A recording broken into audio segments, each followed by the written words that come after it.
Баршаңызға сәлем, құрметті достар. Кілем жобасы әдеттегідей бүгін менде қонақта актер, жайдарманшы, жүргізуші. Сен асаба деп айтса ренжисің бе? Ренжимеймін. Ренжімейсің бе? Айтсай, бәрін айтсай. Номерін бәрі көрсетпейін бе? Бәрін айтсай, мен туралы. Заказы жоқ асаба дейді ғой. Номерін бәрін жазбайды.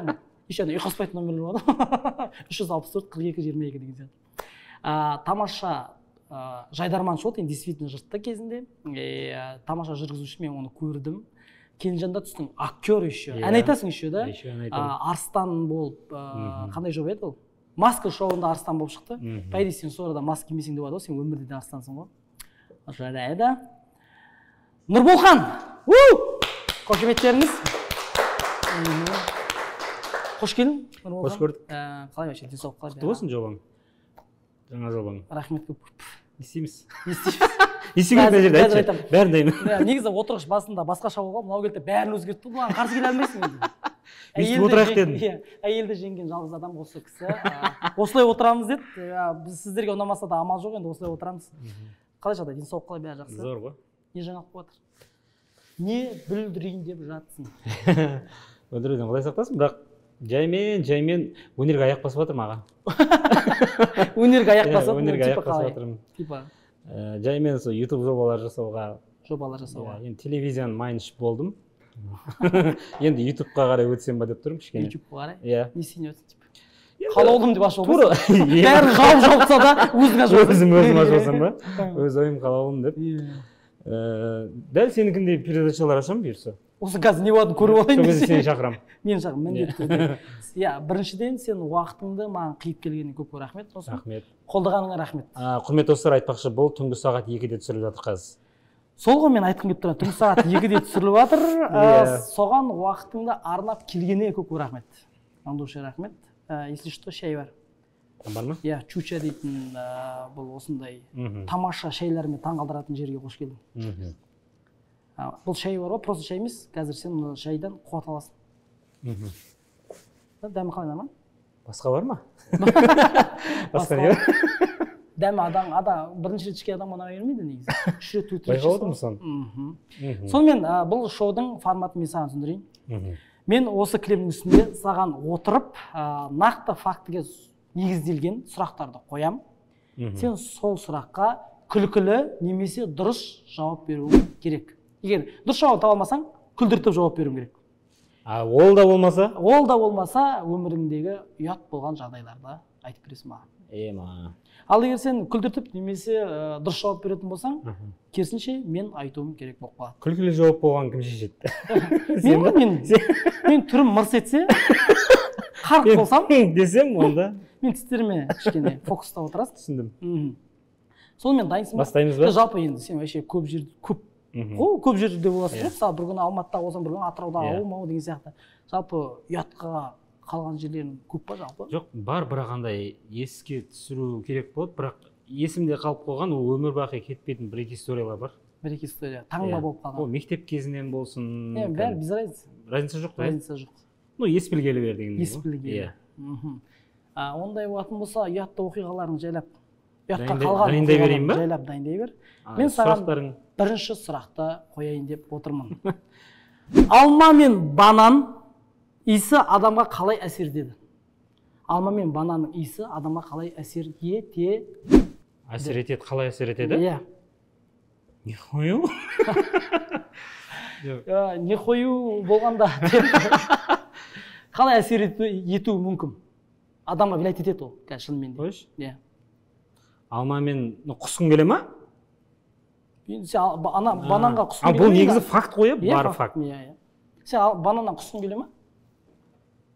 Бананның... Алмаға құсқың келе ма сен? Онда сен жеріксің. Көтерін маған көтерін. Болды бұйырса. Таңертең анализін ақ білесің? Болды.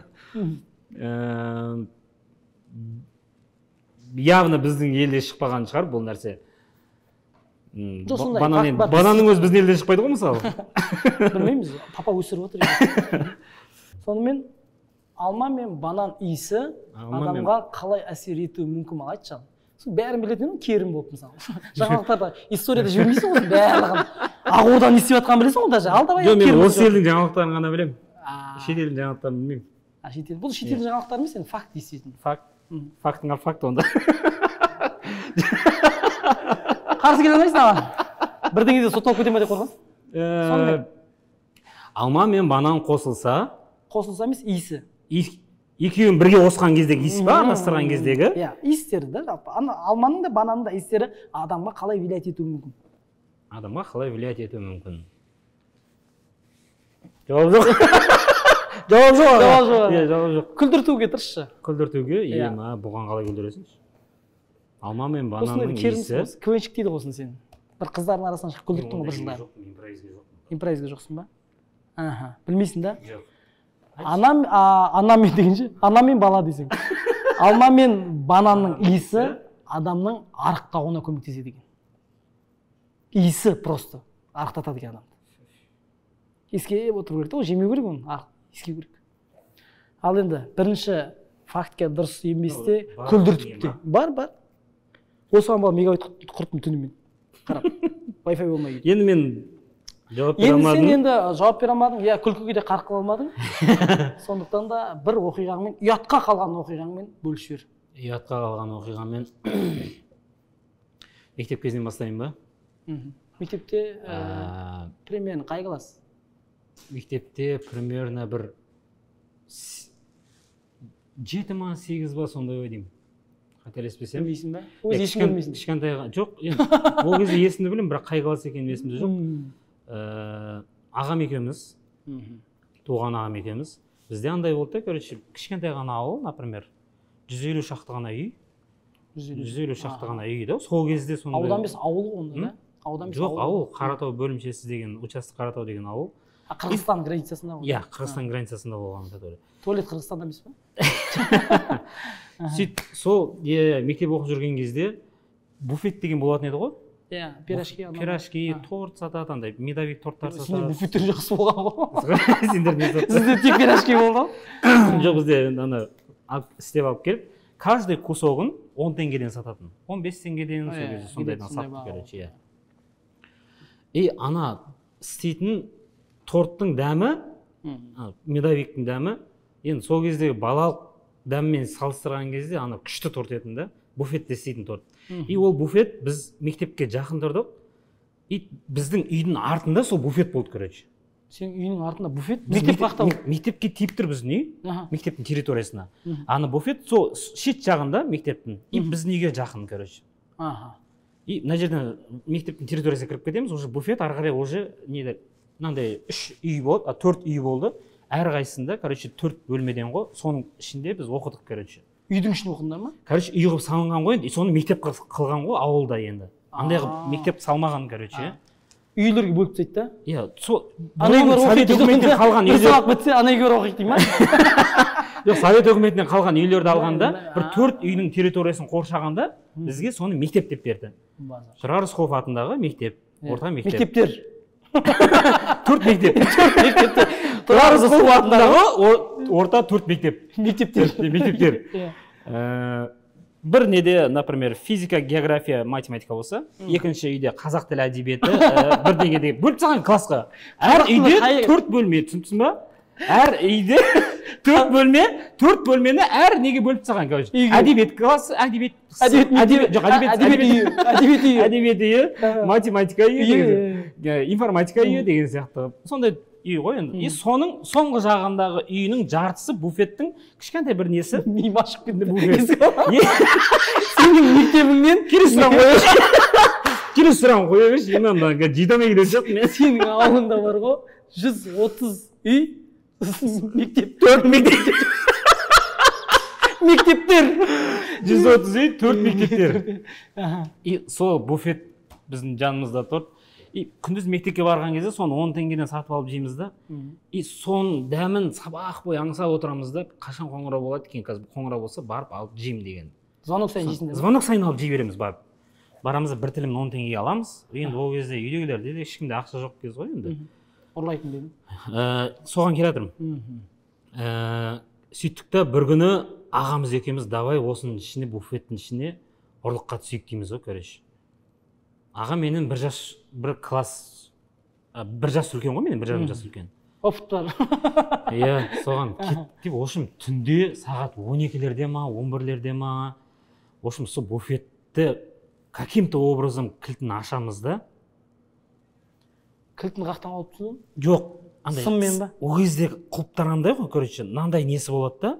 И мынандай асты домалақ құлыптар болатын еді ғой, ескі құлыптар, короче. Оны андай сымды, короче, ағам үйге бараттан алюминиевый сымды орап балғанмен үйде күндіз бойы дайындайды да, короче. Сөйтеді, анадан примерно кілттің қалпын шығарады ғой, короче. Алюминий білесің ба, ұрған кезде жалпақ болады ғой.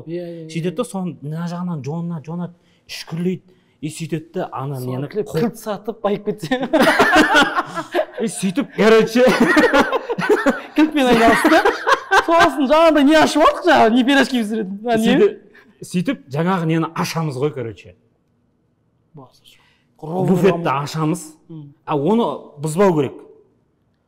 Бұзсаң, екінші рет ол жерге кіре алмайсың. Бұзбай, кілтпен ашатын қылып істеп алсаң, күнде кіруге болады.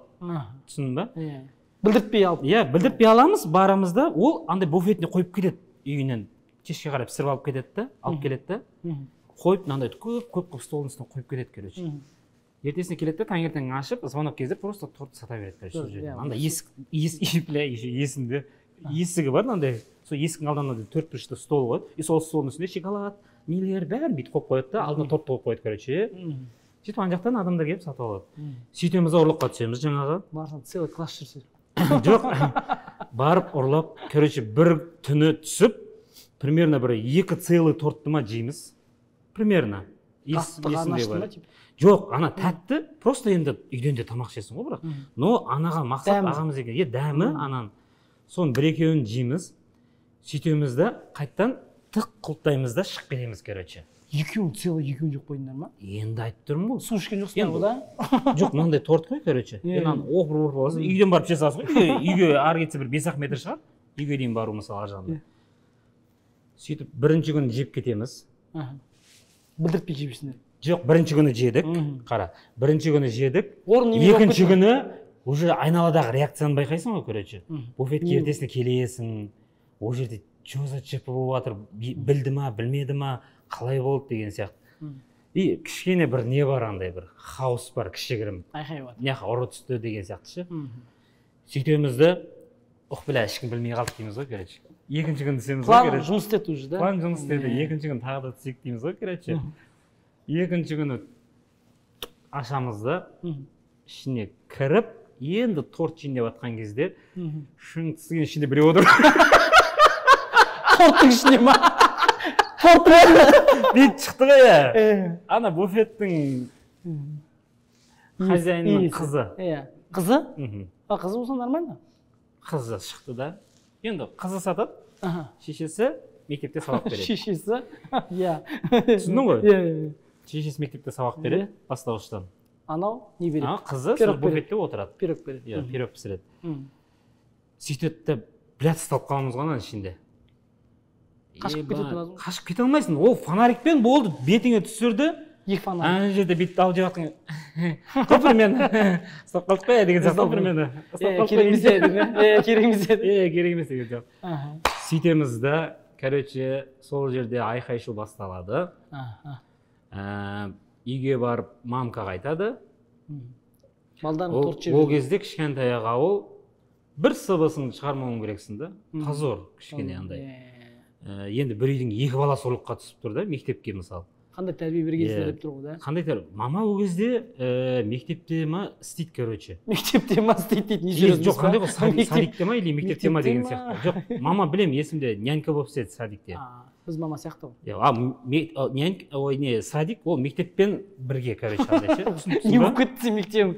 Жоқ, ана жерде здание жоқ қой, не істейді, бәрі бір мектепке тыға береді ғой бәрін әкеліп. Садик, мектеп, акимат. Ол жерде жаздың күні оқушылар каникулға кеткен кезде ол жерде лагерь болады сол мектептің іші, короче, түсінсің ба? Жазда бәрі кеткен кезде ол мешіт десе. Сөйтіп ұсталдық да, үйге апарып мамка қайтты, мамка бізді сойып салды, короче. Неге маған айтпайсыңдар деп. Неге айтпайсыңдар? Бірге баратын еді ғой. Қалай екен дәмі? Сөйтіп, короче, хозяин жаңа сабақ береді дедім ғой. Мектепте деп анау шешесі деп. ол біздің бастауыштағы сынып жетекшіміз. Түсінсің ба? Сөйтті да мамка ұрып үйіне апарып тастады, жаңағы класс жетекшімнің үйіне апарды. Пирог пісірдің деп ма?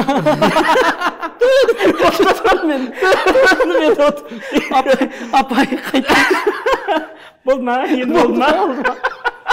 Апа онда көп жеген жоқпын. 8-ін істеп жатыр. Мен неге 8-ін істеп жатырмын? Ана апайдың алдында тізерлеп отырып кешірім сұрадық. Мен класс жетекшім ғой.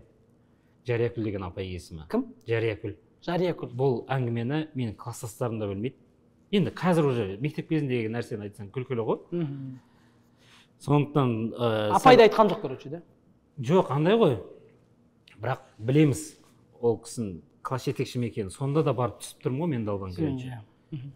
Сөйтіп, мендегі уже ұсталып қалғаннан кейінгі әңгіме класс жетекшім ертең мектептің алдына шығармаса екен деген. Бүкіл мектепке позор қылады, короче. Мынау ұры деген сияқты ше. Мынаның баласы ұры, короче. Пирог жеген кім? Нұрболхан, дейді па? Сол ғой. И онсыз да мектепте жақсы атымыз шықпайды, кейде бұзық болып терезе сындырып, болмаса класстың коридорына сиіп кетуі деген сияқты. Ондай әңгіме. Сендер мектеп емес та. Жоқ, коридорға сиіп кету дейді. Туалет болған жоқ па іште? Жоқ.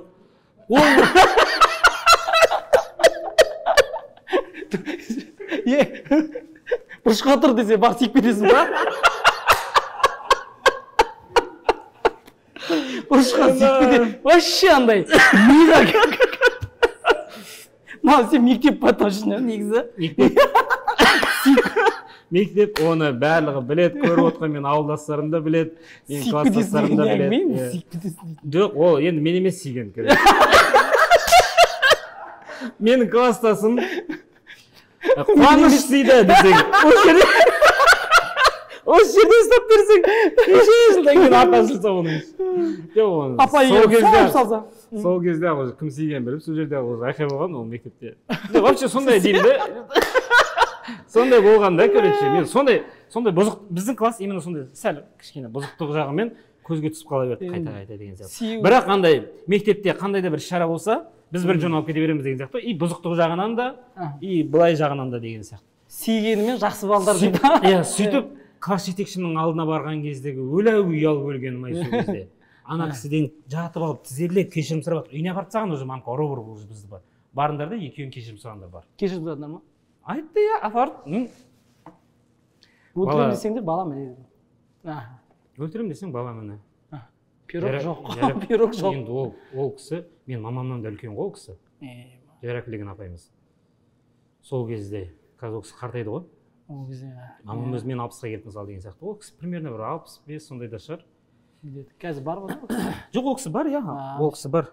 Әлі пирог пісіреді. Әлі пирог пісіреді сол буфетте десең. И сол кезде қатты ұялып өліп, мендегі бүкіл ой сол кезде апай қорқытады, короче, мынаны мектеп білсе не болатынын білесің ба? Сен классың білсе не болатынын білесің ба деп қорқытады. Ол кезде бала қорқыныш деген ол үлкен қорқыныш қой. Осыған кез келген сұрақ ол кезде айтқан нәрсе. Кішкентай балаға да баба играть десең болды ғой, жүгіреді деген сияқты ғой. Сол кездегі уровеньмен салыстырған кезде ол мен үшін қатты қорқыныш болды. И ұялып өлгенім сол, үйіне қайта кешірім сұрап, и бір жаман жері сол менің класс жетекшім болып шыққан ғой, соны біле тұра соған түскеніміз ғой. Бірақ ананың әйтпесе енді ондай күнде торт жеп жүрген жоқсың ғой, бірақ буфеттің тортын жеу бізге не болды? Қатты тәтті болып тұр. Қатты тәтті болды. Апайға айттым ба? Апай өзіңнен гөрі тәтті қылып пісірген. Өзіңізден көріңіз тәтті қылып пісірген деген сияқты. И сол кезде бір ұялған қатты шынымен ол өмір бақи есімнен кетпейді мен. И сондай нормально ма, ұнады ма? Өте қатты топ. Қызық па десең? История деп, оқиға деп ойлаймын. Қазақ білезік, қазақи нақыштағы заманауи бұйымдарды дайындайтын шеберхана. Құрметті достар, сіздер 8 наурыз күні анаңызға, қарындасыңызға, жұбайыңызға, әпкеңізге не сыйларыңызды білмей жатсаңыз, дәл осы қазақ білезікке хабарлассаңыз болады. Сіз кілем промокоды арқылы 20% жеңілдікке ие бола аласыз. Толығырақ описание бөлімінде.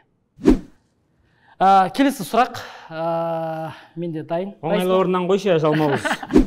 Жыл сайын 1,5 миллионнан астам американдық осыған байланысты денсаулығына зиян келтіреді. Ол бургер ма? нақты жауабың ба? Енді семіріп кетіп, содан зардап шегетін білем, ол бургер деп ойлаймын. Потому что американдықтар кез келген жерде жұмысында болсын, жұмыста кетіп бара жатқан болсын, болмаса бір жаққа бара жатқан болсын, всегда тез, жылдам тамақ жей ма? Тез и жылдам уақыт алмайды, жұмысында жасауға деген сияқты. Мен бургер деп ойлаймын. Бір жерде не істеген сияқтымын бірақ соны. Иә. Жоқ, мен просто бургер болатын болса, мен де басында осы сұрақты естіген кезде бургер емес пе деп айттым балдар, автор балдарға. Бірақ ол емес, иә? Ол емес. Мен просто ана KFC десең. Чикен. Мен просто факт дегенге сол история бір жерден естіп оқып қалған сияқты болдым да. Денсаулық. Осындай американдықтар жыл сайын осыдан зардап шегеді екен деген сияқты. И сол жаңа есіме түсіп қалды, бургер ма деп айтып жатқан. Негізі бургер сияқты. Нақты. Осыған тоқталдың ба? Иә, бургер. Бір ойланып көрмейсің ба? Бургер, блядь. Болды, онда бургер десең. Сен жаман қорқатын болды. Негізі жауабы басқа, бірақ сіздікі бургерға өзгертетін болды ағатай деп. Ол жалпы сұрақты қайтан оқиын. Жыл сайын 1,5 миллионнан астам американдық осыған байланысты денсаулығына зиян келтіреді. Ол дегеніміз дәрігерлердің түсініксіз почеркісінен дейді. Ебать. Және бургер. Бургер ма? Жоқ, дәрігерлердің түсініксіз почеркісінен зардап шегеді екен. Оказывается, ол жақта типа енді дұрыс түсіндіре алмайды, диагнозын бере алмайды, не деген сияқты ма? Мне кажется, ол бүкіл жерде сияқты, тек қана американдықтарда емес. Бірақ байқайсың ба, негізі почеркісі түсініксіз врачтар болады ғой, енді бәрі түсініксіз жазады ғой, бірақ соны аптекаға апарған кезде түсініп қояды ма? Америкада ондай емес сияқты. Түсінбей ма? Америкада байқайсың ба, ручка пайдаланбайды екен, оказывается. Барлығы. Даже адамдар көбісі ручканың өзінің атын толық жаза алмайтын адамдар да бар деседі. Еще андай ғой, олар бірдеңені айтқан кезде әріп деп айтады, короче. Чуча десе, например. Реклама. CH. Полный әріп деп кәдімгі. Әріп деп айтады. What деген сияқты. И әріппен түсіндіреді деген сияқты. До того топас па деп ойлаймын сонда. Сауатсыздық па деп. Енді сіз қарқ қылмадыңыз, сіз бургер жеп қалдыңыз. Мне кажется, ол бургер деп ойлаймын. Әлі ма? Әлі содан. Жарайды енді бургер болсын онда. Өкінішке орай сіз күлдіртпедіңіз, дұрыста жауабын табуға. Жоқ, мен просто факт дегенге енді дұрыс жауабын табуға тырыстың ғой. Негізі бургер ғой енді дәрігерден бүкіл әлем, не только американдықтар. Енді біз факт күйінде сізге пысты күйінде әкеліп отырмыз осы тұрғанда. Фактыңа факт деймін десеге. Мен саған 8 мектепті бірдей оқыған адам ретінде айтайын десе. 4 мектепте бірге оқыған адам мен. Мен бірінші шығармын. Мен бірінші шығармын, 4 мектепте бітірген. Мектебіне сүйетін адамды ұмытпаймын мен. Ренжімеңіз. Қуаныш кешір айтып қойдым. Қуаныш шалбар кие беріңіз. Сондықтан кезекті бір оқиғаңызға құда түстік. Ұятты историяға. Біз мұнан менде последний история бітеді-ау сол. Сол мен бітеді-ау десе. Сен де КВН ойнадың ғой еще. КВН-нің кезіндегі сенің ұятты историяларың баршылық емес пе? Сен онда мектеп бітіріп бастап кеттім, короче. Иә. Мектеп бітіріп қала көрмегенбіз. Бірақ Қырғызстан көрдіңдер да? Қырғызстан болғаннан да. Шекараға тиіп тұрған ауылда ғана болдық қой. Жерде судан өтіп кетесің, болды, келесі. Қырғызстанда уже да? Сендерге былай адамдар өзі келіп жүре бере ала ма Қырғызстан адамы? Қырғыздар бізге, біз қырғыздарға өтіп судан өтіп жүре беретінбіз. Бұрын сондай болды. Кейін шекара кәдімгі колючий проводтар қойып тастады, шекара қойып тастады кәдімгідей. Судан жүзесің, темірторға тақап қаласың. Қырғыздар ана жақтан жаңа ортада Аса деген өзен бар, короче. Аса өзені. Қырғыздар мына жақтан келіп сол жерге шомылады, біз мына жақтан келіп мына берекке шомыламыз. Бір-бірімізге өтіп жүре береміз, короче. Граница болды ма негізі? Сол граница сол Аса бөліп тұрған негізі. Кейін не қойып тастады, шекара қойып тастады. Мектеп бітіргеннен кейін қала көрмегенбіз, университетке түстік. И қалада кімнің үйіне жатасың, проблема. И маманың сестренкасының үйіне жататын болдым, короче. Маманың сестренкасы, мамамның туған сіңлісінің үйінде жататын болдым. Таразда? Иә, Таразда, ол уже Тараз. Үйдегілер миға құйып жіберген, тәртіпті бол, ешқандай не істеме, көрсетпе. Пирог жеме, ұрлама. Жаманат келтірме. Пирог ұрлама. Ұрлыққа түспе. Ішпе, шекпе, жеме. Жемеш болып тұр ғой, примерно. И сондай не болды. И біз университет оқып жүрген кезде уже келдік қоя қалаға. Көрейік дә бәрін деген әңгіме басталады ғой енді. Өстік қоя болды ғой. ішіп көрейік, жеп көрейік деген сияқты. Сағаты қанша? Темекі жеп көрейік, ішіп көрейік, примерно. И Дулати жастар деген команда болды, білесің ғой, иә? КВН команда. Иә, КВН командасы. Мен 2007-те оқып отырсам, 2008-ден бастап сол команда құрылды. Сол командамен тойға шығамыз деген сияқты. Ақша табамыз да, тойдан кейін бір кафеде отырып, давай ішейік. Басталады, короче. Енді бірінші рет ішіп жатқандар бар ол жерде. Жан-жақтан келгендер ғой таразға сол. Группада, командада. Сөйтеміз да, от души тойлаймыз ғой, короче. Бір күні тойдан, бір нормальный, бір 30 мың, 35 мыңға таптық, короче. Бір күн, неше бала қосасың да? 3-4 бала? 4 бала или 5 бала, например, бір машинаға сиямыз, короче. Сөйтіп, өліп ішеміз. Өлесің сосын ішесің? Иә, өліп ішеміз да. Ең бірінші есім білмей ішкен кезім сол кез. Есімде. Үйге қалай... Есімді білмей ішкен кезім? Енді андай ғой, типа, бірінші ішкен кезім ғой сол кезде. Есте алып қойды солай. Уже ертесінен сау болғаннан кейін есте қалды. Өліп ішеміз да, үйден қалай шыққанды білмеймін, короче. Үйге қалай барғанды білмеймін. Кім апарғанды білмеймін. Кім болғанды білмеймін. Білем, что командамен отырып ішіп бастадық.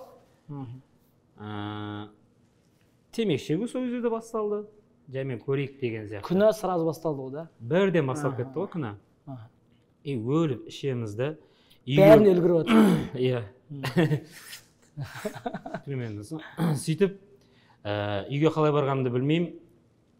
Үйде ұйықтап жатырмын. Телефонның звугынан оянам. Ертесіне примерно обедке таман. Алло. Деймін. Тұрдың ба е? Сестрам звондап отыр. Жұмысқа кетіп қалған таңертең. Сестрам звондайды, тұрдың ба е? Иә, әпке тұрдым, короче. Ішкен жегеніңді жуып кет деді ғой. Сөйтсем, төсегімнің жанына. Саған ба, короче, түсінсің ба? Солай жифт деп жазып кеттің ба? Әпкем соны жинамаған ғой енді. Тұрған кезде өзі көрсін да, өзі жусын деген сияқты ғой. Қалаға келген кездегі ең бірінші келе салып көп ұзамай көзге түсе бастаған кез, мына балаң ертең айтады ғой мамаға. Мына балаң өліп ішіп келді, бүйтіп жүре берсе алқаш болады, басталады деген сияқты ше. Онсыз да мектептен андай тәрбиемен, дұрыс тәрбиемен кетпегенбіз, жаңа мектепке сиіп кеткеннен кейін болды. Одан не күтесің? Одан не күтесің? Нормально, короче. Одан не күтесің енді, мысалы, коридорға сиіп кеткеннен кейін. Сөйтіп, әпкемнен қатты действительно ұялған кезім болды. Енді үйге, ана үйге... Құсықпен кешір деп жазып кеттің ба? Әпке кешірші. Енді қайталанбайды ба? Ұзыннан. Ұзыннан жазып кеттің. Андай ма? Деп әріппен жазсың. Бұрышқа сиіп кеттің. Действительно, қатты не істеген кезім. Ұят болған. Иә, мен ұялдым действительно ол кезде. Әкем көрген кезде бетіме күледі. Айтпайды. Че там? Оны мамкаға да айтқан жоқ.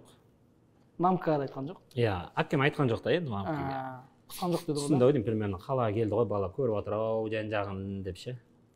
Примерно уже ащы тұщының дәмін көріп отыр ау. Өмірдің дәмін сезіп отыр ау деп. Баяғыда мынандай история болды бізде, класста мынандай тема болды да. Әке, мен саған сұрақ қойын, жауап бермеңіз айтып. Сен сүйсіз шоуын тартып алсаңыз. Бүйтеміз ғой, класста вечер жасаймыз ғой, мектепте. Где-то бес оқимыз. Бес оқимыз да. И мен туған күнім. Мен туған күнім, папам өзі вахтада жұмыс жасайды Атырауда. Папа кетіп қалды. И үйде папаның ағасы бар үйде. И қалған семьясы. Мен туған күн жасайтын шештім да. И бәрін шақырдым класстастарын, бәрін. Класс келді, и менің туған күнім, енді ол кезде бес оқитын балаға кешкісін туған күн жасау дейтін уже қате, короче. Вообще болмайды ол кезде. И сесін тұрады да бейдеді. Мен туған күнді кешкі 7-ге қоям. Жаздың күн. Октябрь. Жаздың күн өзі күн жылы бірақ почему-то. 7-ге қоям, ол кезде 7-де октябрьде уже күн ертерек батып кетеді.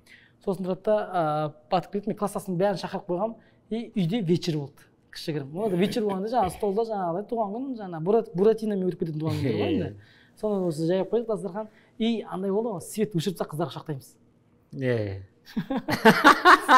свет аккуратно құшақтап и деген дауыстар шығады бәрі.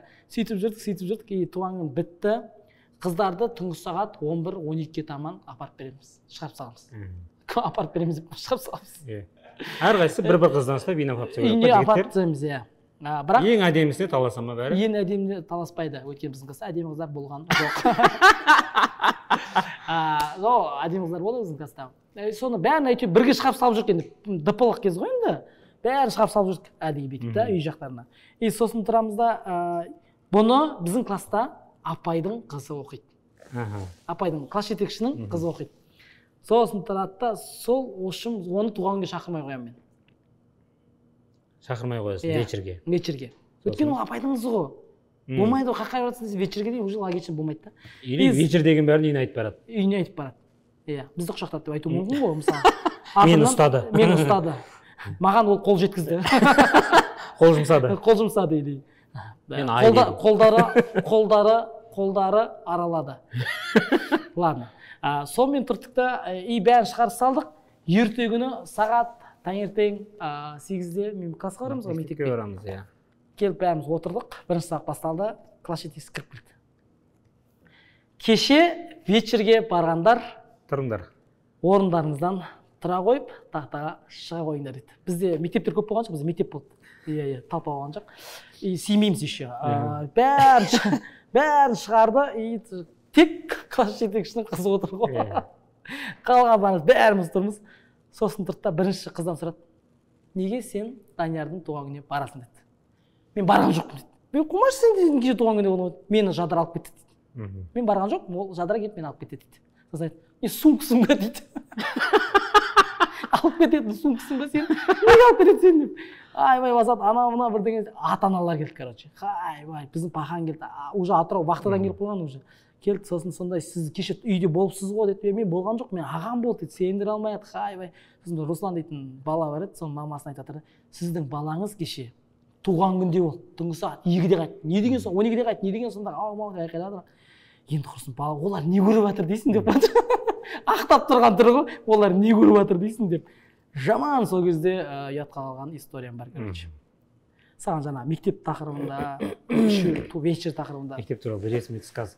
Жауап бере алмасам айтамын. Сен полюк жауап бере алмайсың, өйткені сұрақтардың барлығы. Жауап бере алмайтындай сондай сұрақ дайындап бергенсің дер. Американдық. Ой, блядь. Уже сен ұтыласың. Американдық дүкендерде жиі ұрланатын кітап ол не? Әліппе десің. Қандай кітап деді ғой? Бірінші болма деген. Бірінші болма. Сонымен американдық кітапханада көп ұрланатын кітап ол қанды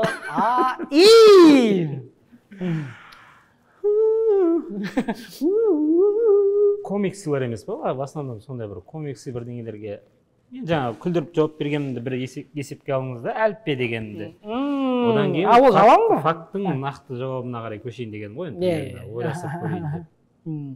Америкалықтар енді көбінесе андай бір экшн бірдеңе де ма? Комиксилер бар ғой жаңағындай. Комикс кітаптар болады ғой негізі. Суретін сап қояды да, қасынан андай оймен историяны жазады, уже басталады деген. Сондай болуы мүмкін бір. Бір варианты. Екінші варианты жаңа әліппемен деп күлкімен қарқылдым. Дедім қол тұрауын. Көп ұрланатын кітап ол Библия екен. Библия? Библия ұрланады екен. Библияны неде сатып жүр ма? Жұмада Құран ұрлап кеткен сияқты ғой. Мешіттен Құран ұрлап кеткен сияқты ғой, типа, түсінсіз ба? Сондай. Ана барады да ұрлаған дұрыс па? Бля, дұрыс емес екен, оны қайта барсайды ғой, короче. Иә, Библиясы білмеймін, енді любой жерде сатылатын Библия болса, онда. Кітапханаларда, оказывается, Библия көп ұрланады екен. Тура жолға түскісі келетіндер көп екен ғой, короче. Ниеттері түзу болып тұр ғой. Ниеттері. Мешітке келіп Құран ұрлап кеткен сияқты ғой енді ол да. Бірақ жаңағы өте қатты әліппе дегеніңізге қарқ еткен жайым бар. Сөйтекті келесі сұраққа көшкеніміз абзалырақ. Келесі сұраққа емес, мен сіз айтасыз айтпақшы. Өте ұятқа қалған историям бар. Енді ол Түнгі студияда жұмыс жасап жүріп, 2000 теңге, 16 жыл. 2016 жыл. Сол кезде әзіл қой. сол кезде жұмыс істеп жүрген кезде маған Жүрсін Ерманов бар ғой, айтыскер. Сөз салады ғой сен. Соған шығамын ба не десе. Маған Жүрсін Ерманов сөз салды ғой. Сол кезде сынбадым, сіз атасыз ғой. Иә. В общем, сондай болып Жүрсін аға келеді түнгі студияға. Алтын домбыраның кезі ғой, как раз. Соған Мұхтар Ниязов екеуі қонақ болайын деп түнгі студия. Мен автормын, мен солардың бағдарламасын жазып жатырмын. Сосын тұрамын да, ортасында тұрамын да, осы жерде осындай ойын болады, кетеді деп жазасың ғой. Сосын Жүрсін аға түнгі студияға домбырамен арнау айтады деймін. Домбырамен арнау айтады деймін. Сосын Жүрсін ағаның өзі келеді. Неге? Келді, сосын маған айтады, балалар, бар, Жүрсін ағамен кездеседі. Өзің сценарий қорғау керексің онаға бардың. Бардым да Жүрсін аға, типа ана арнауда домбырамен айтып жіберсеңіз, біз домбыра алдыртып қойдық біз еще. Реквизитке где-то домбыраны сразу сатып аламыз. 30 мыңға сондай домбыра сатып алып қойғанбыз уже. Домбыра бәрі дайын, әкеліп қойдық. Бардым, Жүрсін аға еще ана аурасы қатты ауыр кісі ғой, білесің ба? Ана Жүрсін аға деген кезде, ау деп айтпайды да ол. Мен пародия да сала алмаймын, бірақ бүйтіп қарады ғой Жүрсін аға дегенде бар ғой, бүйтіп замедленно қарады ғой, бар ғой. Қарады да, ау деді, аға где-то осындай болады, сценарий осындай, где-то деп вот такая ауыр атмос күйіп батырмын, бар ғой, қатты күйіп батырмын. Сосын тұрды да, аға осы жерде түнгі студияның сол кезде бір юбилейный бір несі шығарылымы, короче. Иә, сосын тұрды да, осы жерде түнгі студияға арнап домбырамен арнау айтып берсеңіз деймін ғой. Деп қарады. Қашан мен домбыра ұстап арнау айтқанымды көрдің деді. Ішіндегі жанар бүйтіп шығып қарап тұрмасаң бүйтіп. Самооценка жоқ, ештеме жоқ ішімде. Сырттан қарап тұр, естіп братан Жүрсінмен сөйлесіп болған айтарсың деді. Иә, көрсін бола ма? Деп өртеніп кеттің ғой, прикинь, сен мен қашан домбыра тартқанымды көрдің деді. Дәл осындай емес қой, грозный түрмен бар ғой. Оказывается, ол кісі домбыра тарта алмайды екен ғой. Әше өмірінде домбыра тартып ол жазба ақын екен ғой. Өртеніп кеттім да. Нұрмақанға келіп өзің айтты. Да, қазір сол бағдарлама барған жоқ. Сөйтіп жаман ұятқа қалғаным бар. Қатты. Неудобная ситуация. Иә, Жүрсін ағаға денсаулық тілеймін. Жалпы өте қатты. Жазып кетіңіз аға. Ежелгі Египетте фараон қызметкерлері үстеріне балды не үшін жаққан? Қызметкерлер. Фараонның қызметкерлері. Ежелгі Египетте фараон қызметкерлері үстілеріне бал не үшін жаққан? Жақындағын Египетте болып келдім ғой. И сол жерде гид түсіндірді осы туралы негізі. Миыма құймағым болып тұрмын ғой мен далбан. Балды ма? Жоқ, ана айтқан сөздерін серьезно қабылдамағым болып тұрмын ғой. Соны до конца тыңдау жүру керек, көрдің, шетелге шықтың ба? Жоқ, бір-екі историяларын енді айтып жатқан кезде болады ғой, бір ананы тыңдап жатқан. Фараонның қызметкерлері қасына бүйтіп тұратындар ғой. Кондерлар. Иә. Кондерлар, солар, в общем, үстеріне бал жағады. Мед. Әдемі сасып тұру үшін ба? Әдемі сасып тұру үшін? Әдемі. Типа одеколон есебінде пайдаланған бири. Гарри Пери Сири. Пик. Не үшін жаққан? Сен ойлайсың. Күлдіріп жауап берші. Иә, мен сразу фактқа кетіп қойғанша. Давай, факт айтшы ал. Керімсің осы. Логически ойланып көрейікші. Логично. Давай. Бір подсказка берші, мен тауып алуым мүмкін. Үстіне жағып алды да, фараонның қасында тұрды. Долбан, бля, это не подсказка. Жағып, не үшін жағып? Ладно, подсказка мынау болсын. Мына жақты, давай. Мына жағына жақты. Сонымен емес. Подсказка ма? Подсказка берейін ба? Подсказка дейтін бар еді ғой.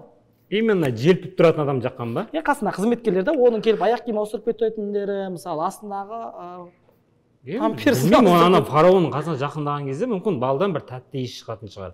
Ана желпіп тұратын өзінде андай или шай ішіп жатқан кезде? Олай да. Смеудан ба? Смеудан. А то ерінеді да ана жерде. Или саусағын алып қолын батырғызып. Не үшін де ойлайсың? Айтшы ма. Фактпен ғана жауап берейін, бір әдемі фараонның қасына жақындаған кезде сасық иістер шықпас үшін шығар деп ойлаймын. Өзім. Да? ана желпіген кезде де тәтті иіс бар үшін ба андай бір деп пайымдады. освежитель сияқты пайдаланған емес па адамдарды? Олай деп пайымдамаймын енді. Бір подсказка берші, хоть бір деңгесінде деген сияқты. Бұны подсказка берсе сразу жауабын айту керек болып қалады ол кезде. Жоқ, Мёдты четкий жағып алады. Иә? Иә. Қасында тұр. Мёд жаққан кезде қасында тұрып. Не болады, не болмайды. Адам жалпы мёдты не үшін ішеді просто сұрақ. Мёдты? Иә. Тәтті болу үшін де. Тәтті болу үшін. Бұл ешқандай подсказка емес, просто сұрап жатқаным. Біліп жүрейін деп. Подсказка ма десең? Былай. Білмеймін. Білмейсің ба? Жауабын айтшы. Фараонға құрт құмырсқа жәндіктер жақындамас үшін. Бәрі соның үстіне кету үшін ба? Жақындамайды ғой, мёдтан жалпы тарақандар, нелер, құмырсқалар. Адамға неге қызметкерлерге. Логично. Логично. Ондай болатын болса, бір оқиғаңызды паш етіңіз. Жаңа мектептен шығады. Төрт мектеп шығады. 4 мектеп шығады. Мектептен 4 мектеп шығады. Мектеп дегеннен 4 мектеп шығып тұр. Сол 4 мектепке қайтып келіп жатырмыз қазір. Еще ол мектеп бар, еще садик бар. Садик бар, жазда лагерь. Жазда лагерь. Короче, жаңағы бұзық класс болдық дедім ғой. Біз класс жетекшісі шақ келтірмеген класстың бірі болдық, короче. Класс жетекші біреу болады, ол отказ береді бізден, кішкене болады, шыдай алмай. Тағы біреу болады, шыдай алмай кетеді.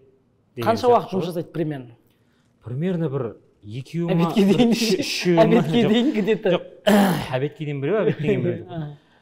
Сол, примерно бір 3 класс жетекші ма, сол бір периодта, короче, жаңа қырғын болатқан периодта. Үшеуі ма класс жетекші ауыстырамыз ғой, короче. Бірінен кейін бір, короче. Замена. Иә.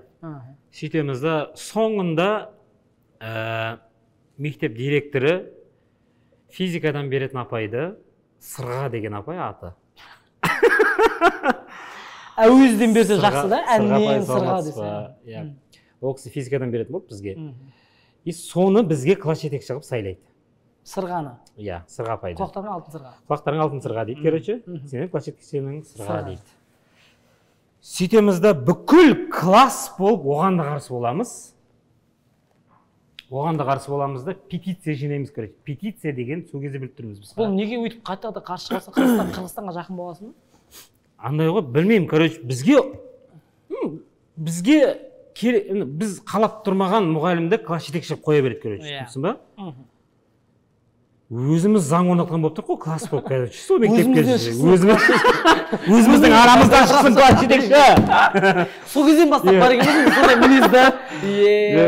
Сөйтеміз да, короче, құрметті директор апай. Сен де жазып жатсыңдар ма? Қара, петиция жинап жатыр класстан. Класста 20 оқушы ма бізде примерно? 20 оқушыдан петиция жинап жатыр. Оны ұйымдастырып жүрген сен ғой яғында. Құрметті директор апай, бізге Сырға апайды класс жетекші қылмауыңызды сұраймыз дейміз да. Және бұйырамыз дедің ба? Бір дейміз да. Журналдағы аты жөнді, класстың аты жөнін көшіреміз да. 1, 2, 3, 4, 5, 6, 20 оқушының аты жөнін. Әр қайсысы қол қойдырамыз да. Бір ғана адам қол қоймайды, қыз. Ол Сырғаның қызы. Сепочка деші. Сырғаның қызы Сепочка. Ол Сырғаның қызы Эльвира десең. Ол да қойса. Жоқ, көндіреміз ғой оны. Түсін ба? Қоймайды ғой басында. Сөйтеміз да оны көндіреміз. Мамаң шығар дедің ғой. Мамаң болса мамаң шығар деп ше. Сөйтіп қырғын басталады. Мектеп бойы қырғын болады. Не үшін қарсыңдар ғой Сырғаға? Просто ана кісінің бізге класс жетекші болған қаламаймыз. Просто да? Просто тупо қаламаймыз. Түсінсің ба? Класс болып қаламаймыз. Не үшін деген себеп сұраған кезде не деп жауап берді? Себеп просто ұнамайды ма сондай бірдеңе, короче. Түсінсің ба? Вообще достоверный ештеме жоқ. Жоқ, анда тупо ұнамайды. Болмайтын нәрсеге қарсы шыға береміз, короче. Хорошо. Сөйтіп бүкіл класс болып қол қоямыз. ұзыннан. иә сөйтіп жаңа қызына да қойдыртамыз қолды. Директор келеді классқа, сырғапке келеді классқа, завуч келеді классқа, бәріміз тұрғызып қояды, ата-аналар шақырады, короче. Осындай бірдеңе мына кісіні деп директор ошын қырғын салады ғой.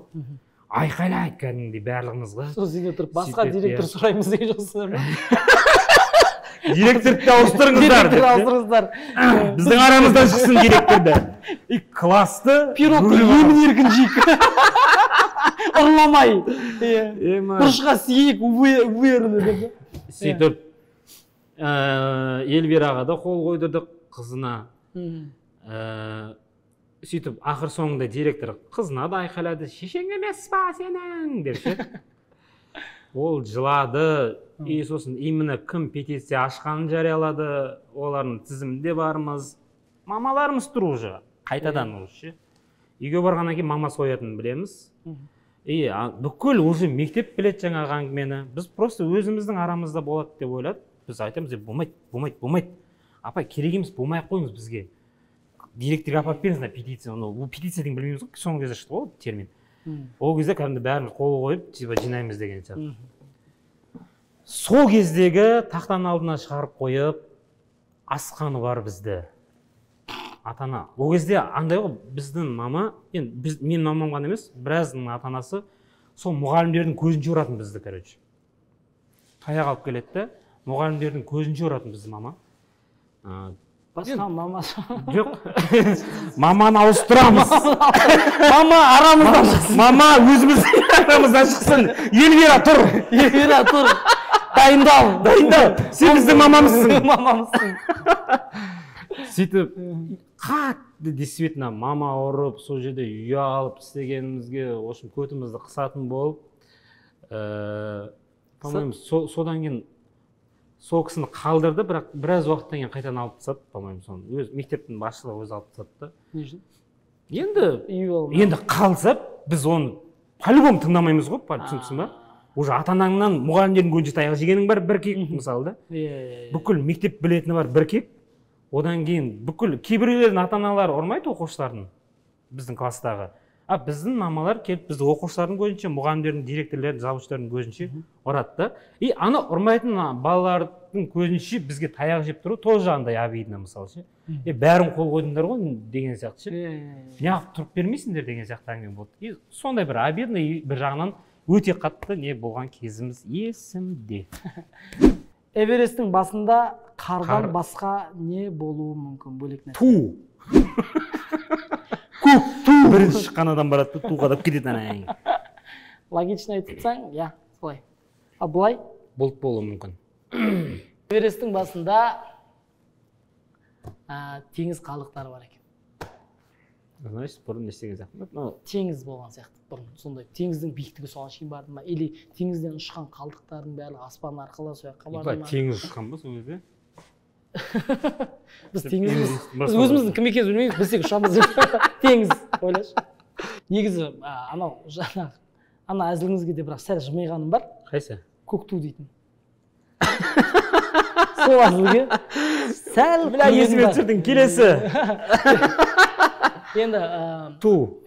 туға күлдім. Рас айту керек. Енді менде оқиға айтайын онда. Давай. Мен қызық оқиға болса да болады. Қызық оқиға. Последний емес деген сияқты. Ұялатын история емес. Ұялатын. Күлейікші, давай. Мынандай нәрсе бар. Күлдіртейін ба? Шым КВН ойнап жатқан кезде ғой, как раз өзіміз. Жаздың күн. Күн где-то 40 градус ыстық, аралдың ыстығын білесің бе сен? Мен түстім ғой. Дизи іштің ғой, білесің бе? Жып-жылы дизи ішіп жүр ғой. Магазиннен дизи сатып алған, көлеңке іздеп кеткенім бар. Жылы дизи ішіп жүрсің де. Холодильниктер үлгермейді ғой, анан аралға бардым да қатты ыстығына түстім. Аралда бізде ең көп өтетін кондер қой, білесің бе, жаздың күні? Кондер? Қатты өтеді.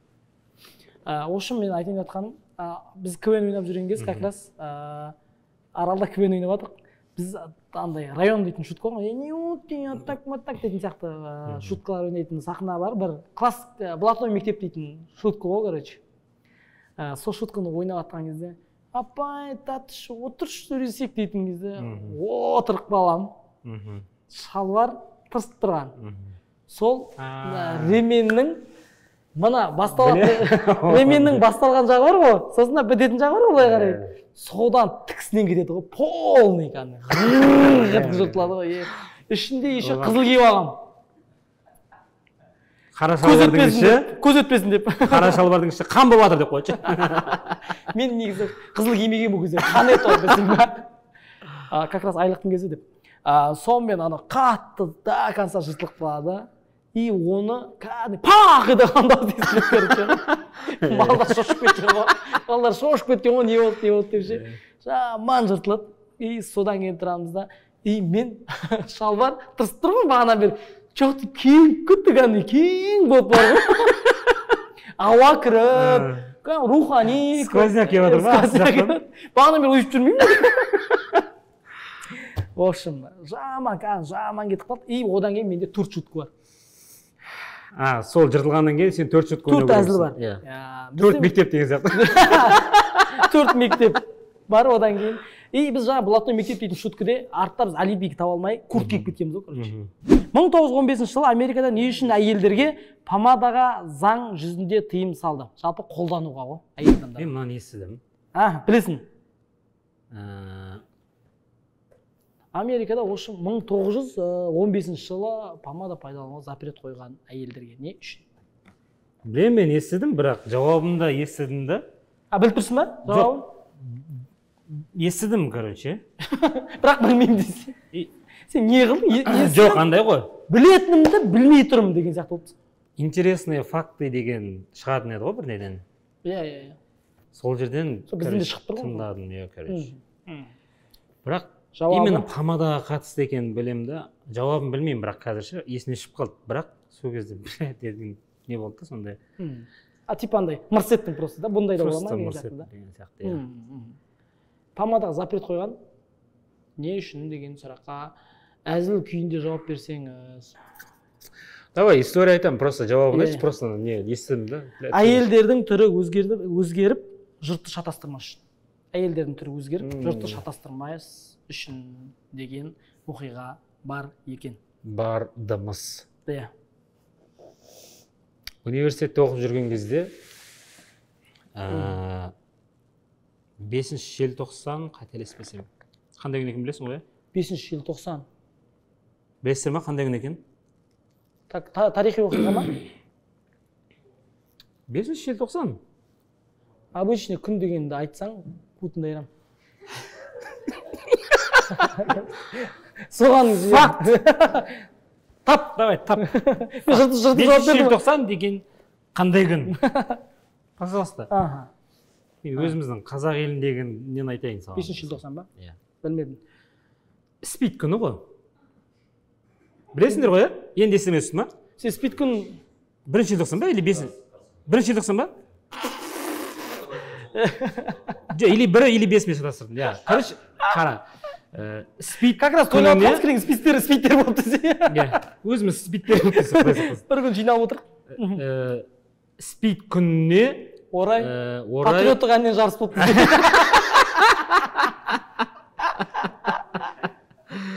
Спид күніне орай 80 жас болды деп қойшы. Бірінші орынды оң қол. Жоқ, андай ғой, спид күніне орай біздің университетте классаралық сенен шығады ол. Классаралық порно деп қойшы. Сол кезде хотя бірінші орын алған шығар? Спид күніне университетте бір акция болды, короче.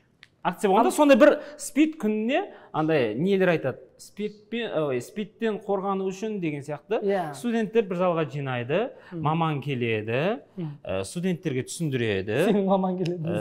Эльвира мамасы келеді. Эльвира мамасы келеді. Түсіндіреді деп қоя ма? Сөйтіп, короче, түсіндіреді де, жаңағы акция біткеннен кейін сол жерде отқан студенттерге бәріне презерватив таратады. Күн салқын ғой, 7 желтоқсан тоң жүрмесін деп. Тоң жүрмесін, примерно. Коробканың көлемі осындай. үлкен емес па? Мынандай коробкада. Қалыңдығы мынандай, қалыңдығы мынандай. Ненің? Коробка деймін, жалған. Коробканың көлемі осындай. Асты жағы мынандай ғой, короче, түсінді, осындай коробка. Мына жері бүйтіп ашылады. Ішін ашсаң. Коробканы маған түсіндірдің? Білтір ғой, жоқ, примерно ана коробканың объем білу үшін. Бір группа жететіндей ғой да? Ана жерде дофига группа алатындай коробка бар.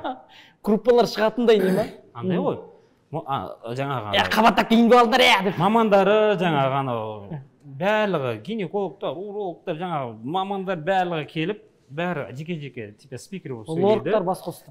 И шетте дофига коробка тұрады, короче, түсіндің ба примерно? Жете алмай қалыпсың ба?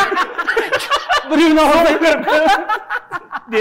алғандай Мен андай осындай деп қойшы. Сөйтіп бәрін түсіндіргеннен кейін спид күнін тойлап жатсыңдар солай. Өзім спид күнін тойлап жатырған жерде. Көңілді. Көңілді, ешкім ауру емес. Ешкім ауру емес. Күшті болып, киіп алып отырып алғанбыз. Біреуі презерватив маскасында. Сөйтіп, ең қызығы сол таратқаны ғой, короче, айтып тұрғанын, айтайын дегенім. Ана биш болды ғой. Қыздар алмайды. Қыздар алмайды ғой енді. Залда отқан қыздар алмайды ғой. Қыздар алматса бәле қойшы. Балалар жаймен бет деп тұр да, бет біреуі барып алса, екіншісі барып алайын деп тұр да, бет ананшы. Пирог қалды жайны, пирог қызық емес. Торт қызық емес уже. И сөйтіп, короче, андай команда береді ғой, мына жерде осындай қорғану үшін арнайы мүше қап қолданып, мүше қап қорғану үшін пистолет деп қойшы. Атылған кезде қорғайды. Белі бүкір, алысқа түкір не? Мылтық емес ол. Мылтық емес. Короче, команданы жаңағы кісілердің өздері берді, короче. Алсаңдар, болады. Алсаңдар біреу тегін. Пожалуйста, ал енді. Залдың почти көбісі қыздар ұялды. Алмайды енді қыздар енді. И жігіттер барып алды, короче. Білмеймін, не үшін алғанымызды, қызық көріп алғанымыз просто. Не үшін алғанда білмеймін. Мен айтайын ба, мен 3 коробкасын алдым. Папаға, братанға, көкене. Жоқ, бәріне алдым. Жоқ, үшеуін 3 мектепке, 1 мектепке жетпей қалды десем. Әр мектебіңе бір коробканы апарып бересің. Бітірген түлек ретінде.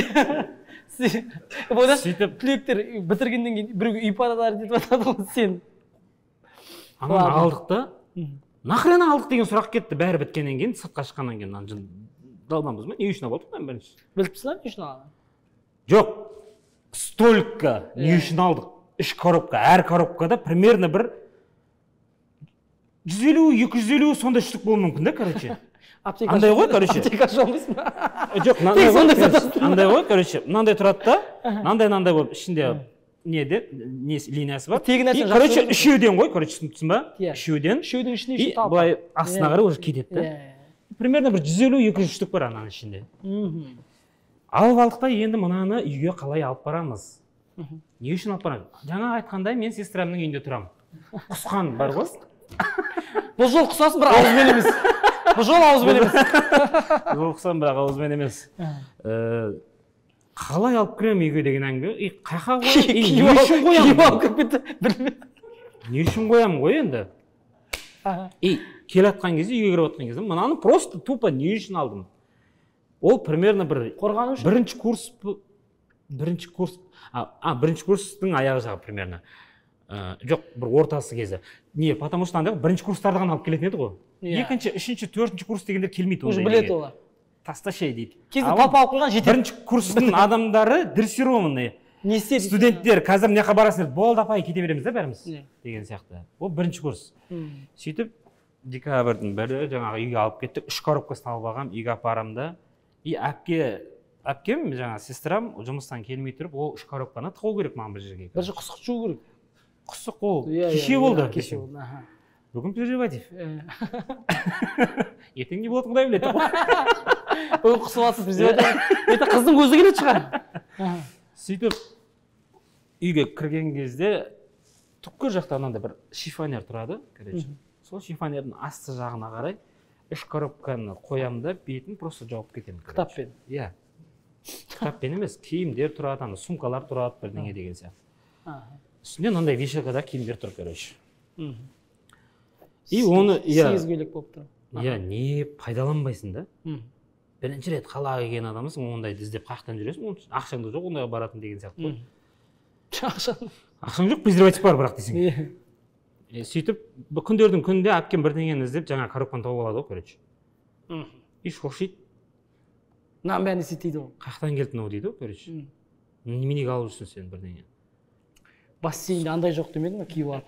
Басқа сондай сатып алмадым да, осыған ақшам жетті. Сол кезде, сол әпкем көріп қойған кезде, бетіме басқан кезде ұялғаным бар. 3 коробка презерватив, ішінде 150-200 штуктан. В общем, мынаның барлығының көзін құрт деді, короче. Пайдаланса деді ғой. Или пайдаланса, или кипса. Кипса, ертең симай қалады. Мында табайсыз, келесі жылда киме. Келесі жыл симай қалады, бір кипса. Кезген былай. Келесі жылда киесің ғой.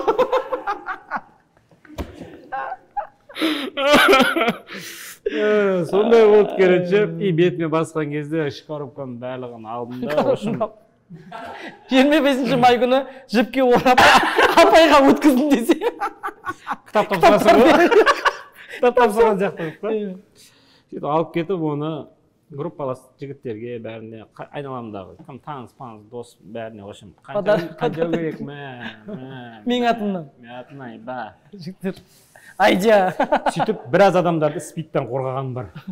Үлесін тейді оң. Жоқ, красавчик. Нормальный история ғой, по идее. Ой, қай историямыз, қай ұятты оқиғамыз қызық болды, достар. Астына жаза кетіңдер. Нұрған, вообще бомба историялар болды, қатты күлдік, риза болдым. Еш жерде айтылмаған эксклюзив историялар. Ысы күйінде. Ысы күйінде кәдімгі. Бағана ет сияқты, борщың үстіне ет сияқты. Қазір біздің ауылға соның жолдың мына бетіне үлкен двухэтажный, үлкен мектеп салды. Мектеп салды ма? Әжетханасы бар ғой ішінде? Әжетханасы ішінде. Салды, бар ғой, иә? Потому что ауыл үлкейді сәл. Біздің қандас бауырларымыз көшіп келді. Ол жерге ауылға көптеп көшіп келді. Түркменстаннан деген сияқты. Қарақалпақстаннан. Қазақстаннан бар. Қазақстанның түкпір-түкпірінен келіп жатқандар деген сияқты. Ауыл үлкейгеннен кейін, соответственно, бала-шаға да үлкейді. Сол үшін мектеп неше жылдан бері арманына жетті. Ол мектепті біз көре алмай кеттік. Мектептер аз болар деп мектеп салды. 5-ші мектеп дүниеге келді ағайын. Бірақ андай біз сол мектепті көріп кетеміз ба 11-ге дейін деген. Бітіріп кетеміз ба деген. Сол мектепті көріп, сол мектепті бітіреміз ба деген арман тілек болды. Оған жете алмадық, короче. Біз кеткеннен кейін бірнеше жылдан кейін сол мектеп, жаңа мектеп пайда болды. Қазір ауылда кішкентай болса да үлкен мектебіміз бар. Кішкентай болса да үлкен мектептерім бар. Жоқ, ауылымыз кішкентай болса да үлкен мектебіміз бар. Менде осыған кішкентай ғана әңгіме бар. Менде мектеп бітірдім ғой енді, сен сияқты оқыдым ғой. Сол 70-ші мектеп бар, сол мектепті жақында, ол мектеп бітті да, новый мектеп кетіп қалды бәрі. Біз бірақ старый мектепте бітірдік та. И сол мектеп қазір заброшенный зданиялар бар да, тастап кеткен зданиялар бар ғой. Сондай оқып терезе сынып жатыр. Ол мектепте оқымай ма сонда? Ешкім оқымайды. Интернат болды, интернаттан кейін брошенный здание оқып қалды. И ішіне кірем, қатты жүрегім ауырды, кеше қарап кеткен, былай сырттан қатты жүрегім ауырды. В общем, кештің соңында қатты мұңайып жібермейік. Өте көңілді кеш болды.